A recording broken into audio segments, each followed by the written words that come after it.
The Israel-Hamas war is the most recent proliferation of absurd, progressive reactions, which go against every grain of justice, rationale, intellectual honesty, and human decency. For example, people in Israel were massacred by Palestinian terrorists as part of a pogrom on October 7, 2023. Yet since then, you haven't seen Jews parading the streets and calling for violence against Palestinians or Arab countries, or storming airports looking to lynch Muslims. More than 1,000 Jews were massacred, others kidnapped, and it's the Jews around the world who are feeling unsafe.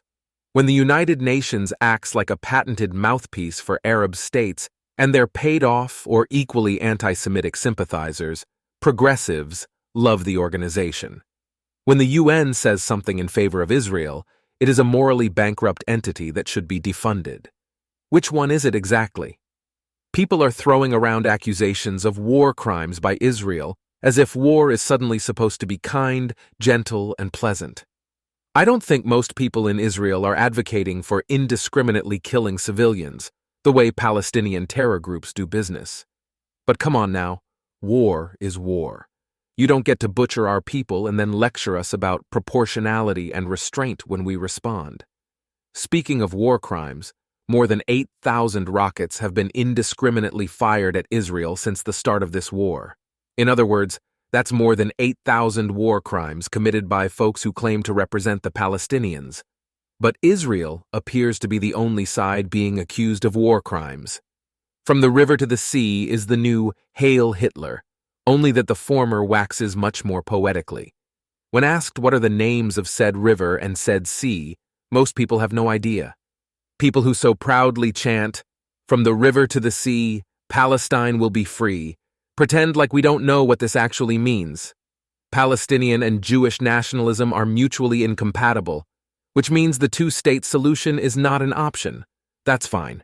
Israel is already a state. Palestine isn't. Sucks for them. It is no surprise that the majority of the countries which support Israel are the ones that champion democracy, freedom of speech, equity, diversity, and progressive values. It is also no surprise that the countries which support Hamas do not. People now seem afraid that Gaza will be occupied by Israel. Those same people were already saying that Gaza was occupied by Israel. It's true that more Palestinian Arabs have been killed than Israelis.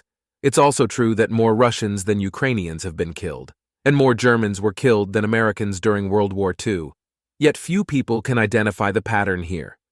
There are American hostages, British hostages, French hostages, Thai hostages, Russian hostages, and people are marching, not in support of the hostages, but in support of the hostage takers.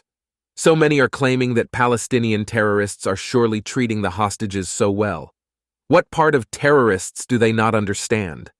A few Jews are claiming to be anti-Zionist, saying that Zionism is a betrayal of Jews' historical struggle against persecution. Mind you, this is like an African-American person proclaiming, "I'm an anti-Africa African-American. Africa is a betrayal of our historical struggle against persecution." Virtues like freedom of speech and peaceful protest are being used to disrupt traffic, float balloons that could crash planes, vandalize bookstores and public libraries, fire guns at schools, and assault people who video record their public anti-Semitic activities. And the police say they are too scared to enforce the laws. Fantastic. Palestinian terrorists broke a ceasefire on October 7th when they attacked Israel in the most sadistic, barbaric ways the modern world has ever seen. Now, they and their supporters want a ceasefire. That's not how it works. Certain progressive politicians across the world are using this situation to bolster their humanitarian profiles. One politician said she met with families of the hostages, then bragged about it on Twitter to promote a ceasefire that would likely result in the death of most or all of the hostages. What great humanitarian work. Jews aren't mad that people are advocating for Palestinian freedom and safety. We are mad at their hypocrisy. We are mad that, after our deadliest day since the Holocaust, we have once again been excluded from their activism. Selective outrage is kind of annoying.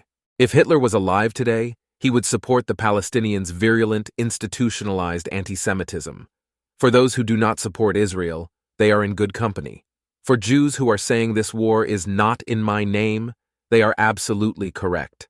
This war has nothing to do with you.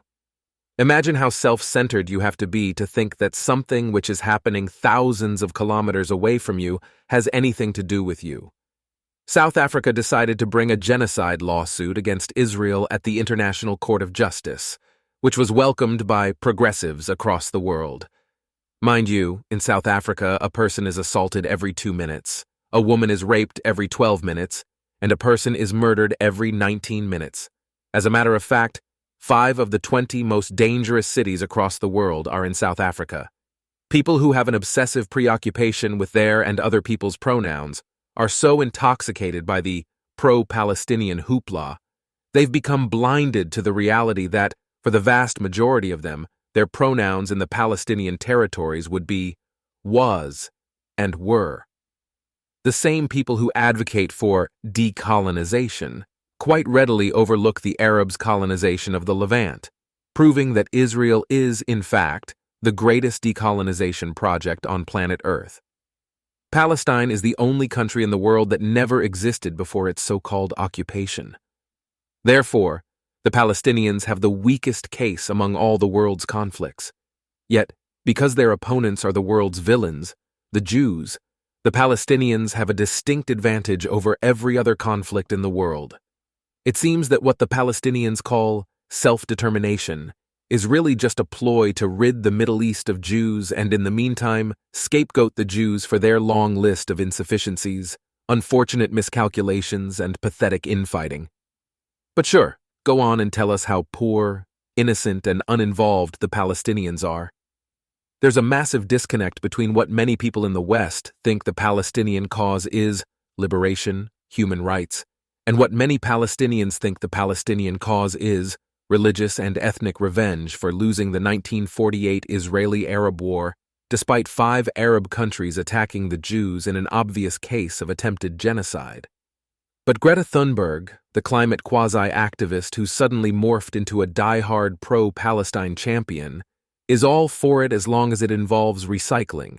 Start a war, lose, whine about it, rinse, and repeat. It's always interesting how extremist Islam encourages Muslims to kill Jews. And I get it, most Muslims are probably peaceful. But that's not the point. If there are 1 billion Muslims in the world, and let's say 90% of them are peaceful, that means 100 million Muslims want to unleash violence in the name of Islam. This isn't an exaggeration or paranoia. This is math. In 2022, Russia launched a full-scale invasion of Ukraine and began occupying more of the country, and European countries opened their door to Ukrainian residents. In 2023, after thousands of Palestinians invaded Israel and Gaza became a war zone, not a single one of the 22 Arab countries and 49 Muslim countries were willing to give shelter to even one Palestinian. People are blaming Israelis for living on stolen land, while living on stolen land their entire lives.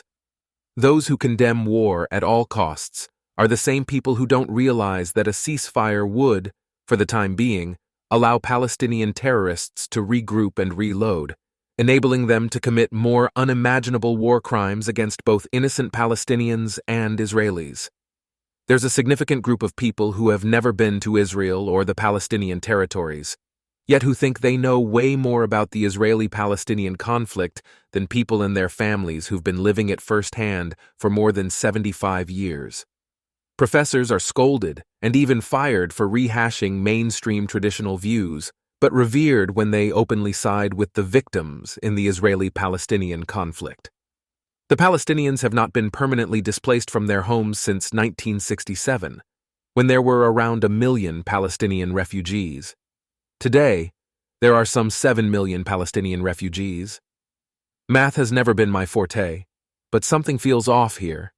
The same people who have called to defund the police are so up in arms about countries withholding financial aid from an organization, the UN Relief and Works Agency for Palestine Refugees, which employs more than 1,000 terrorists. It has been 117 days since more than 240 people from several countries were kidnapped by Palestinian terrorists. Yet the head of the UN has done next to nothing to get them released. Meanwhile, when countries announce they are pausing their contributions to the UN Relief and Works Agency for Palestine Refugees, He ensured that an inquiry into accusations that the agency's staff took part in Hamas's October 7th massacre will be done swiftly and as efficiently as possible. The New York Times found the gall to publish an article by Gaza City's mayor, an official appointed by Hamas, the world's fifth most active terror organization. This is the same newspaper that is mostly read in California, New York, Washington, Illinois, and Virginia. You know, the most progressive states in the U.S. Progressives blame the system for everything, including terrorism. That's right. At universities, students are taught that terrorism is not the problem, rather, the systems they oppose are terrorist. Of course, it is easy to sit in a classroom thousands of kilometers from the Middle East and support cultural relativism when you haven't been gang-raped at a music festival by men shouting, "Allah is the greatest." But sure, one man's freedom fighter is another man's terrorist. China herds innocent Uyghurs into internment camps. Syria drops sarin gas on its own people. Iran hangs homosexuals, and Qatar practices modern-day slavery. Yet only the existence of Israel is up for debate. People are trying to raise millions of dollars for civilians in Gaza, including Ella Emhoff, the stepdaughter of U.S. Vice President Kamala Harris. Ella wrote that the campaign was supporting urgent relief for Gaza's children and attached the appeal to her Instagram page, which has 315,000 followers.